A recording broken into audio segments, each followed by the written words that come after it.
dit tout de Djemeldine Benchenouf.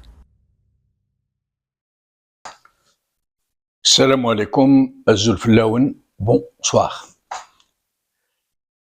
Il est des moments dans les logiques des régimes despotiques où ils n'ont plus d'autre choix que de changer leur fusil d'épaule, de devoir prendre une autre direction que celle pour laquelle ils ont entrepris pourtant une très longue et très laborieuse propagande. Ce n'est pas nouveau, je dirais même que c'est une constante dans ce genre de système qui sait qu'il peut tout se permettre et son contraire aussi, sans rien risquer de la part de ce qu'il considère comme un troupeau bêlant qui suit le bélier de tête et qui n'imagine même pas qu'il le mène à l'abattoir. Les Algériens de mon âge se rappellent très bien ces années du socialisme de la mamelle, comme disait Nordin Bokroh, de la révolution agraire, des villages socialistes, du volontariat, du barrage vert, de la route transsaharienne, de la gestion socialiste des entreprises, des cellules de parti dans les entreprises, de ces années du parti unique et de ses responsables en 404 noirs, puis en 504 en R16 de la même couleur. De ces réunions interminables quand les responsables entraient dans la salle de réunion avec 2 paquets de cigarettes et qui s'écoutaient parler dans des salles enfumées pendant des heures. Je me rappelle aussi de ces discours présidentiels fleuves, de ces logorées dont nos compatriotes étaient nombreux à boire les paroles. On disait alors qu'Alger était devenu la Mecque des révolutionnaires. Les figures les plus connues du socialisme s'y rencontraient, qui venaient s'y montrer, s'y retrouver et nous racontaient des histoires palpitantes. Nelson Mandela, Amilcar Cabral, Che Guevara, Fidel Castro, Mario Suarez, Sékou Touré, les Black Panthers, le Fatah palestinien, Carlos et d'innombrables autres personnalités et mouvements révolutionnaires très en vue.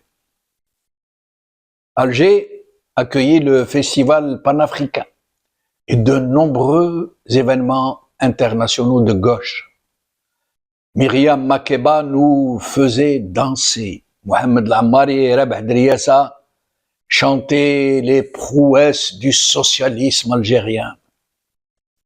De grands films ont été tournés en Algérie qui ont figuré au summum de grands festivals du cinéma mondial. Mais dans la réalité, le socialisme algérien n'était que de pure forme.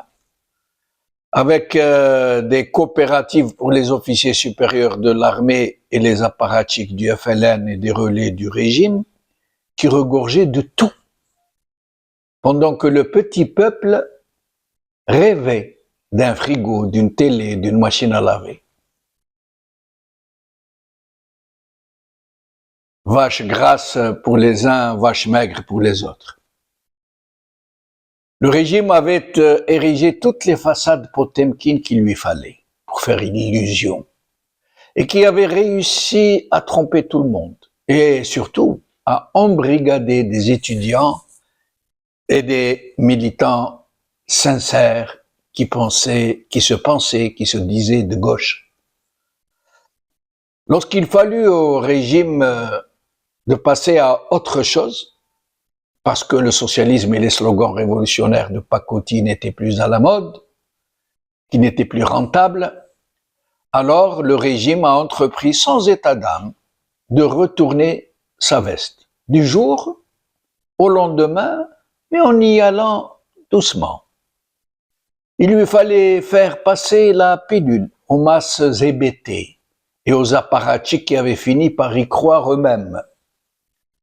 C'est ainsi, comme tous les systèmes qui prennent des virages à 180 degrés, que fut entreprise une sorte de stratégie globale. La politique des petits pas, étape après étape, dont le parcours et le déroulement est étudié très soigneusement, calibré au millimètre, qui part du principe que pour détricoter sa propre propagande, se retourner contre ses propres alliés et atteindre un objectif très polémique et qui est aux antipodes, à rebours de ses propres professions de foi, il faut juste y aller doucement, tout simplement, pas à pas, imprégner les opinions publiques d'une nouvelle orientation politique ou de nouvelles doctrines sans qu'ils ne s'en rendent compte, ou encore mieux, laisser penser que c'est les foules qui ont décidé. Il leur fallait donc, à ces gens, tromper cet ennemi qu'est leur propre peuple. C'est ce qui s'est passé en Algérie, où des coups de pouce ont été donnés au destin et à un certain 5 octobre pour impulser ce qui avait été passé comme des réformes nécessaires, exigées zama par le peuple, et qui lui ont coûté néanmoins des centaines de morts et des milliers d'estropiés. Sauf que toutes les réformes qui ont suivi n'ont servi que de façade à un renforcement du même régime qui avait changé de cap, mais qui avait désormais d'autres oripeaux idéologiques. Les anciens ne passaient plus. Alors, le système a usé de tous les fumigènes. La fin du parti unique, mais un multipartisme de pure façade, sauf pour 2 ou 3 formations, pour faire croire que ce n'était pas le cas. La fin de l'économie dirigée, mais une nouvelle forme de libéralisation et de redistribution des richesses nationales aux clientèles et aux parentèles du même régime. Dénationalisée pour ériger une nouvelle classe de zama capitaines d'industrie, proches des mêmes barons du régime. Un semblant de liberté de presse en usant des mêmes journalistes qui étaient dans la presse unique, mais en les transformant en gros patrons de presse pour enfumer les populations avec la presse la plus libre du monde arabe, n'est-ce pas? Et c'est ainsi que nous sommes passés de la Mecque des révolutionnaires à une mafiocratie, où des gloutons peuvent s'offrir de mémorables gueuletons, sans déranger quiconque.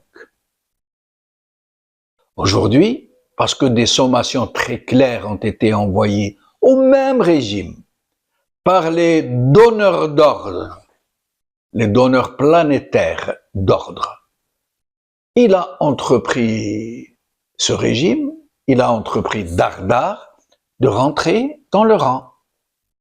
Après s'être servi sans compter et pendant des décennies sur le dos de la cause palestinienne, parce que ça lui rapportait très gros, il s'apprête aujourd'hui à entrer en normalisation, comme on dit. Normal. Et c'est ainsi, comme d'hab, avec la même politique des petits pas, que contrairement à une véritable doctrine du système, celle qui n'a pas fini de clamer pendant des décennies, l'antitessionniste, comme il dit lui, est aujourd'hui nommé par son nom, sans complexe, par le zama premier responsable du pays qui affirme que lui, comme 2 parmi ses prédécesseurs, n'ont aucun problème avec Israël.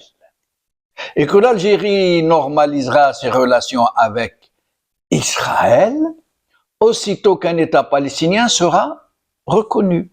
Mais, contrairement à la même doctrine, il n'a rien dit sur les frontières de 67, ni sur Jérusalem, capitale de la Palestine.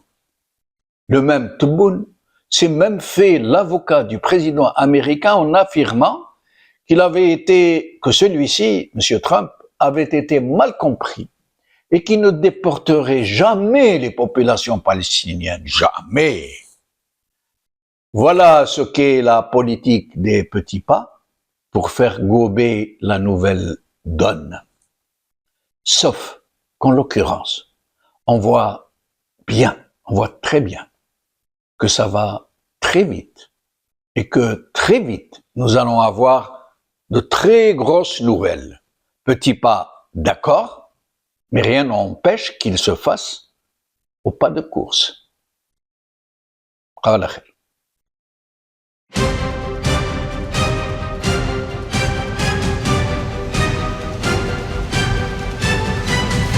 L'édito de Djemeldine Benchenouf.